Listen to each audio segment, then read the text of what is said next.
I never thought I'd see my in-laws laughing at my downfall, toasting with champagne I paid for. Yet, there they were, clinking glasses, grinning like hyenas. Penny, my wife, didn't even bother to hide her smirk. "Finally free from that cheap control freak," Camille sneered.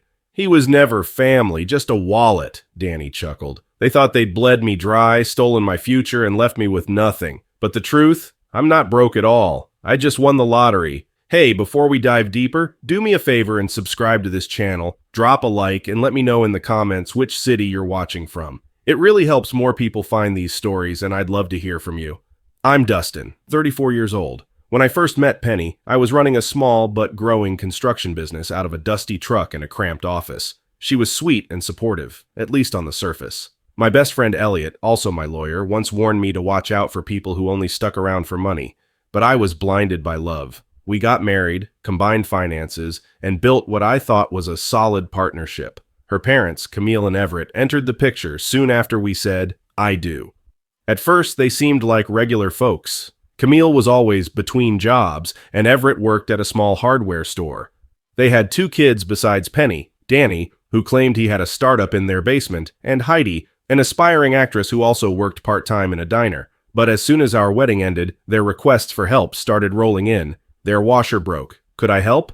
Danny needed a small loan for his genius business idea. Heidi's car died again. She needed a new one because, auditions. It was never ending, but Penny made me feel guilty if I refused.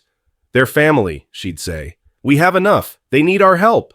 I tried not to resent it because, hey, you do things for the people you love, right? Months turned into years. My business grew from 2 employees to a full crew, pulling in steady profit. Yet the constant demands kept draining my accounts, leaving me anxious. I started noticing weird charges, advanced cash withdrawals, strange purchases at luxury stores, secret payments I never authorized. One day I got a notification about a return from a shared Amazon account. It was for an item I'd never ordered in the first place.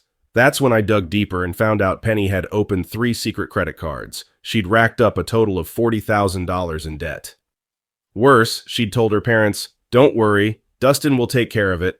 When I confronted her, Penny cried and insisted she'd been forced to do it because her family was desperate. Her father needed surgery.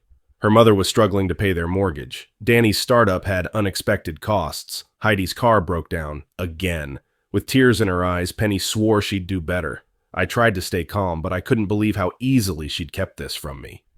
I finally decided to gather everyone at their house. I brought spreadsheets, bank statements, and all the proof I needed. Over the years, they'd squeezed nearly $200,000 out of me. That's not even counting the money I spent on random emergencies.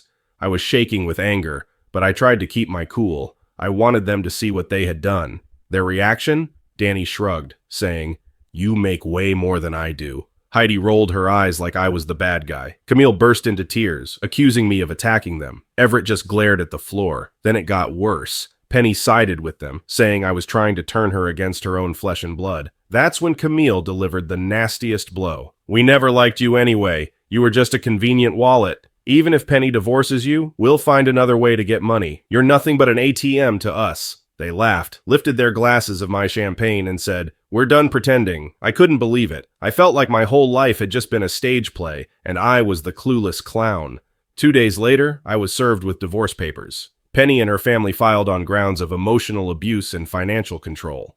I was stunned, but mostly I felt betrayed and furious. They really thought they could take half of my business and keep leeching off me with alimony. It was unbelievably bold, and I realized right then and there, I had to fight back. But first, I wanted to be absolutely sure of their intentions.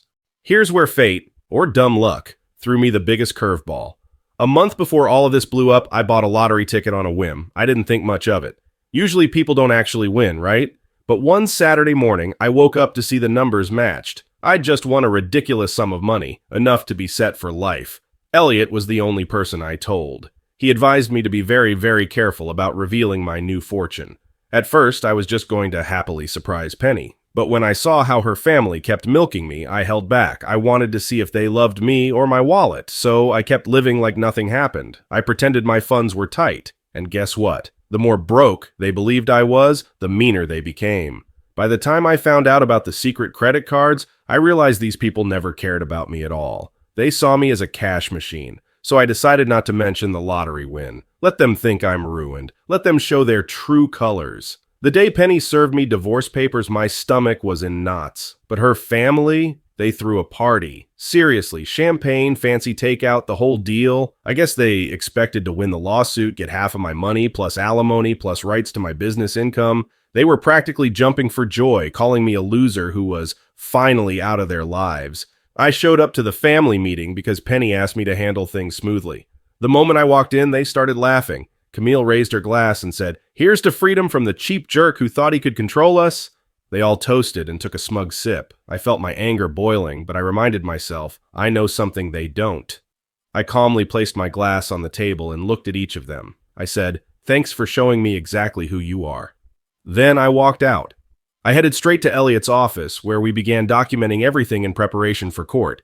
The plan was to let them believe I was in financial ruin, while quietly setting up my evidence for an epic showdown. Elliot and I began collecting receipts, credit card statements, text messages, emails, any form of proof that my in-laws had manipulated and lied to me for years. I also had audio recordings and screenshots of them bragging about taking me for all I had. Meanwhile, I cut off every joint account, credit card, and automatic payment they'd been leeching. The meltdown was immediate. Penny called me in tears, saying I was starving them out and being cruel. Camille left me shrieking voicemails, demanding that I keep paying their mortgage. Danny made a scene at my office, swearing I'd ruined his game streaming career. Heidi posted on social media about how I was a monster, but none of them realized that I had a brand new bank account loaded with lottery winnings. I was done financing their lives, but I wasn't done with them. In the background, I also discovered that some of Penny's relatives were in on the scam. They'd encourage her to keep me happy just enough so I'd keep handing over money. One even told Penny to play nice until his bank account is empty. It was sickening. I felt like I was living in a soap opera, but there was a strange sense of power in holding back my own secret. To make the final blow even more spectacular, Elliot suggested we let rumors spread that my business was failing. I quietly told a few acquaintances who I knew would gossip, "Yeah, things are rough right now. I might shut down soon." It didn't take long for the news to reach Penny and her family. They probably danced with joy, thinking they had all the leverage in court. They started treating me with open contempt, as if I were worthless now that I had no money. I remember picking up some clothes from our old house, technically still my house, and overhearing Camille say, "He's got nothing left. We bled him dry, the idiot." What they didn't realize was that the business was actually more profitable than ever, plus that secret jackpot sitting quietly in a safe account. I felt like I was holding aces in a high-stakes poker game. They assumed I had a losing hand, so they gleefully doubled down on their cruelty. Perfect. The day arrived for our first big divorce hearing. Penny and her family showed up, confident they'd walk away with half of my business. They marched in with their lawyer, that same bank friend Opal, and a couple of other supporters. I came in with Elliot and a stack of organized documents. Their lawyer started spinning a sad story about how I'd controlled Penny financially, how I refused to support her dear family in times of need. Then Elliot calmly presented the evidence. Screenshots of Penny's secret credit cards, used for shopping sprees under the guise of family emergencies. Bank statements showing repeated transfers from my account to her parents, often labeled as gifts or loans that were never repaid. Voicemails of Camille calling me an ATM and bragging about using me. Videos of Danny's meltdown in my office and Heidi's social media posts. He finished by dropping the final bomb, copies of the lottery deposit slip. Proof that I was not only financially stable, but extremely well off. I watched their jaws drop. The tension in the room was thick enough to cut with a knife. I had never felt so powerful. Camille tried to interject, claiming they never meant any harm, but the judge was not amused. The entire story was as clear as day. They tried to scam me while labeling me the abuser. Then Penny had the nerve to ask if we could reconcile now that I was so rich. The court could practically smell their desperation. After the hearing, Penny and her family crowded around me in the hallway. The transformation was comical. 5 minutes ago, they were telling the judge that I'd made Penny's life miserable. Now they were smiling and calling me son and dear. Danny actually tried to hug me, mumbling something about how he was confused and needed time to understand. Heidi said she always respected me.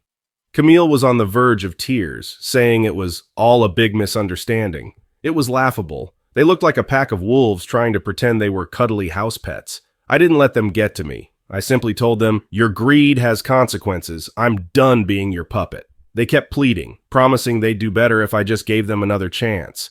They said I had to realize how much they truly cared about me. I looked each of them in the eye and said, I tested you. I wanted to see if you'd treat me any differently if I didn't have money, and you showed me exactly how far you'd go. Now please get out of my way." Once they realized I wasn't going to write them checks or fall for their phony apologies, they turned on each other. Danny blamed Camille for pushing too hard. Camille shouted that Everett should have stepped in. Everett roared that Penny was the one who filed for divorce and ruined their easy money.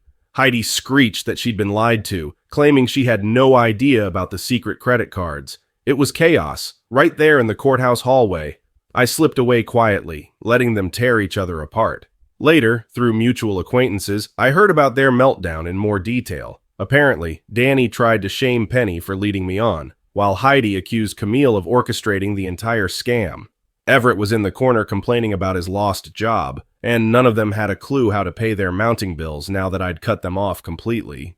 Over the next few weeks, Elliot and I worked to finalize the divorce. It ended up being fairly swift because their side had no real defense against the piles of evidence we'd provided. The judge saw that their accusations of financial control were just a cover for their own manipulations. The settlement? Penny got none of my business and none of my lottery winnings. They owed me repayment for certain loans backed by signed IOUs. The judge also denied their request for spousal support. The in-laws were stunned. They'd banked on me being the gullible sap who caved under pressure. Now they had to face the consequences. They were left with overdue mortgage payments, maxed out credit cards, and not a single golden goose to save them. Camille tried to push a last-minute sob story about how she'd lose her house and how family helps each other, but the judge wasn't moved. Danny tried to ask if I'd at least spot him some money for rent. He was about to be evicted. I just shook my head. Heidi begged me to help with her acting classes, claiming she'd pay me back. Yeah, right. Everett, who'd lost his hardware store job, couldn't even look me in the eye. Penny stood there, tears streaming down her cheeks, asking if we could just go back to how it used to be. I calmly said, "The way it used to be was me paying for everything while you lied. I'm done." With the divorce officially resolved, I moved into a nicer apartment in a different part of town. Ironically, it's still more modest than what I could afford with my lottery winnings, but I wanted peace, not a flashy life. I replaced some furniture, got a new TV, and allowed myself small luxuries I'd once denied because I was busy supporting a whole family of moochers.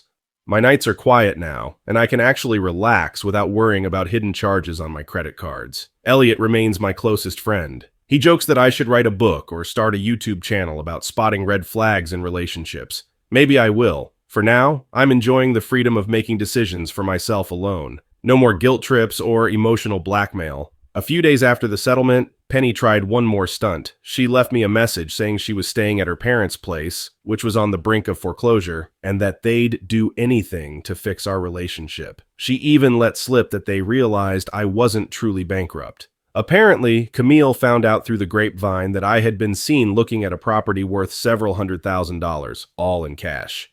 So they put two and two together. Suddenly, the entire family was blowing up my phone, saying they'd misunderstood me all along. They posted messages on social media about how I was such a great guy, and they missed me. I ignored it all. I had nothing left to say. They'd shown me who they were when they thought I had nothing. That was all I needed to know.